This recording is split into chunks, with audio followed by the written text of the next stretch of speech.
Hello everyone, welcome to my YouTube channel SR food secrets. तो आज की इस वीडियो में मैं आपको बताऊंगा कि आप किस तरह से बीफ मगज़ साफ़ कर सकते हैं, उसकी सफाई कर सकते हैं और किस तरह से अमेजिंग सी रेसिपी बना सकते हैं। तो वीडियो शुरू करने से पहले अगर आपने अभी तक हमारे चैनल को सब्सक्राइब नहीं किया तो इसे सब्सक्राइब कर लें ताकि जैसे मज़ीद वीडियोज़ आप तक पहुँच सकें। तो इसी के साथ शुरू करते हैं। तो सबसे पहले यहाँ पर मैंने ये प्लेट में मगज़ लिया है, बीफ मगज़। तो अब हमें क्या करना है, इसे साफ़ करने के लिए क्या करना होगा कि आपने कोई सा भी बर्तन ले लेना है, उसमें पानी ऐड कर देना है और चूल्हे पर चढ़ा देना है। तो उसे आपने बॉयल कर लेना है। जब इसके ऊपर बबल्स बनने लग जाएं, बॉयल होना शुरू हो जाए, तो तब आपने इसमें ये जो बीफ मगज़ है हमारा वो इसमें आपने ऐड कर देना है। ऐसे ही जैसे ये यहाँ पर आप देख सकते हैं, यहाँ पर मैं ऐड कर रहा हूँ। पहले आपने इसे धोना नहीं है, ऐसे ही ऐड कर देना है। तो 1 से 2 मिनट आपने इसे बॉयल कर लेना है और उसके बाद आपने इसे निकाल लेना है। आपने ज़्यादा बॉयल नहीं करना, बस 1 से 1.5 मिनट या 2 मिनट तक आपने इसे बॉयल करना है। तो उसके बाद निकाल लें और निकालने के बाद आपने क्या करना है कि इसके ऊपर एक झल्ली सी होती है,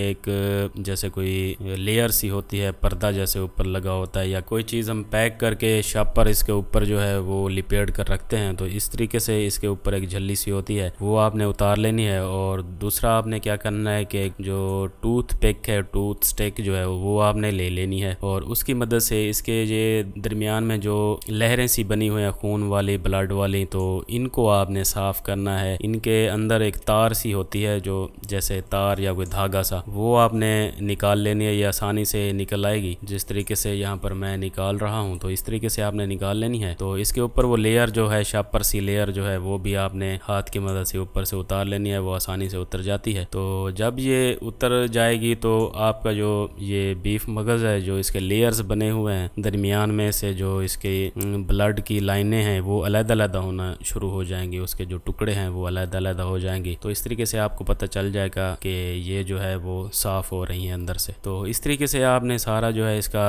सफाई कर लेनी है। यहाँ पर देख सकते हैं ये जो इसके लेयर्स हैं वो अलग-अलग हो रही हैं। तो मैं यहाँ जल्दी से इन्हें एक बार अच्छे से साफ़ कर लूँ तो फिर आपको दिखाता हूँ। तो यहाँ पर आप देख सकते हैं कि ये साफ़ होने के बाद इसकी जो लेयर्स हैं वो खुल रही हैं आपस में से, जो पहले जुड़ी हुई थी वो अलग-अलग हो रही हैं और ये मुकम्मल हमारा जो बीफ मगज़ है वो अलग-अलग हो जाएगा। तो उसके बाद आपने इसे अच्छे से धो लेना है। तो यहाँ पर मैंने इसे अच्छे से धो लिया। इस तरीके से धोने के बाद कुछ इस तरीके से ये बन जाएगा अगर आप इसे बॉयल करेंगे। तो अगर बॉयल नहीं करेंगे, ऐसे ही धोएंगे, तो फिर वो उसकी शक्ल जो है वो वैसे ही बीफ मगज़ जैसी रहेगी, लेकिन उस तरीके से जो है वो अच्छे से साफ़ नहीं होता। तो इस तरीके से आपने इसे साफ़ कर लेना है। तो साफ़ करने के बाद आपने क्या करना है कि एक पैन कढ़ाई में आपने हाफ कप जितना ऑयल ले लेना है और उसमें आपने एक प्याज ऐड कर देना है। प्याज को आपने बारीक काट लेना है। काटने के बाद आप इसे नरम कर लें। ज़्यादा आपने इसे ब्राउन नहीं करना, हल्का ब्राउन करना है। तो जब हल्का ब्राउन हो जाए तो आपने इसमें टमाटर ऐड कर देने हैं। यहाँ पर मैंने टमाटर ऐड किए हैं, साथ ही थोड़ा सा मैंने पानी ऐड किया है और पानी ऐड करने के बाद इसे अच्छे से मिक्स करके इसके ऊपर कवर चढ़ा दें। तो 1 से 2 मिनट कवर चढ़ाने के बाद ये हमारे टमाटर जो हैं वो नरम हो जाएंगे। तो आपने इनकी मज़ीद भुनाई करते रहना है और इन्हें आपने मैश कर लेना है अच्छे से। जब ये मैश हो जाएँ और नरम से हो जाए, इनका पेस्ट बन जाए, तो तब आपने इसमें हाफ़ टी स्पून से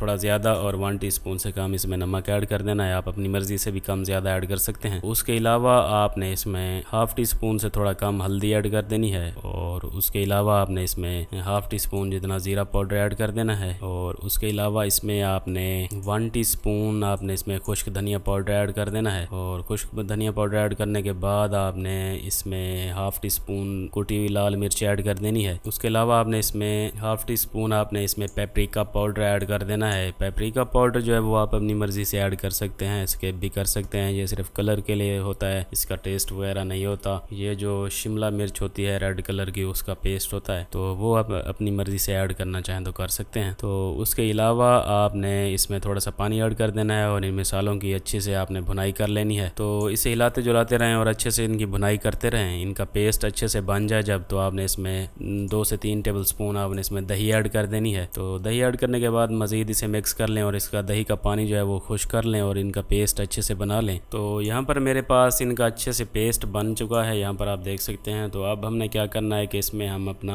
बीफ मगज़ ऐड कर लेंगे। तो ऐड करने के बाद आप इसे अच्छे से हिलाते जुलाते रहें, इसे मैश करते रहें और इसकी भुनाई करते रहें। तो आप इसे अपनी मर्ज़ी से इसके बड़े या छोटे टुकड़े कर सकते हैं, इसका साइज़ बड़ा छोटा रख सकते हैं। यहाँ पर मैं इसे छोटे छोटे टुकड़ों में मैश कर लूँगा। तो मैं यहाँ यहाँ पर इसकी भुनाई भी करता रहूँगा और इसे मैश भी करता रहूँगा। तो आपने इसे भुनाई कर लेनी है और इसे मैश करते रहना है अच्छे से। इनके मिसाले और बीफ मगज़ की आपस में अच्छे से भुनाई कर लें। तो यहाँ पर आप देख सकते हैं कि इस तरीके से मैंने इसे अच्छे से मैश कर लिया है। तो मैश करने के बाद आपने इसके ऊपर कवर चढ़ा देना है और कवर चढ़ाकर 1 से 2 मिनट मज़ीद इसे कुक कर लेना है। तो 1 से 2 मिनट मज़ीद कुक करने के बाद आपने इसे एक बार अच्छे से मिक्स कर लेना है और उसके बाद आपने इसके ऊपर हाफ़ टी स्पून मिक्स गरम मसाला और हाफ़ टी स्पून काली मिर्च ऐड कर देनी है और लास्ट पर ये आपने ये दोनों चीज़ें ऐड करनी है। और उसके बाद आप इसके ऊपर सब्ज़ मिर्चें इस तरह बारीक कटी हुई ऐड कर दें, बारीक या जिस तरीके से आप काटना चाहें तो काट कर इसमें ऐड कर दें। और उसके बाद आपने इसे अच्छे से मिक्स कर लेना है और मज़ीद 1 से 1.5 मिनट 1 से 2 मिनट आपने मज़ीद इसे कुक कर लेना है। तो उसके बाद हमारी रेसिपी जो है, हमारा बीफ मगज़ जो है वो बिल्कुल रेडी हो चुका है। आप इसे अपने घर वालों के साथ इंजॉय कर सकते हैं। इसका जायका काफ़ी कमाल का है। तो मैं इसे एक बार डिश आउट कर लूँ तो फिर आपको दिखाता हूँ। तो यहाँ पर माशाल्लाह बहुत ही खूबसूरत, बहुत ही जायकादार हमारी अमेजिंग सी बीफ मगज़ की रेसिपी जो है वो बिल्कुल रेडी हो चुकी है। आपने इसे एक बार ज़रूर ट्राई करना है। इसका जायका जो है वो काफ़ी कमाल का होता है। तो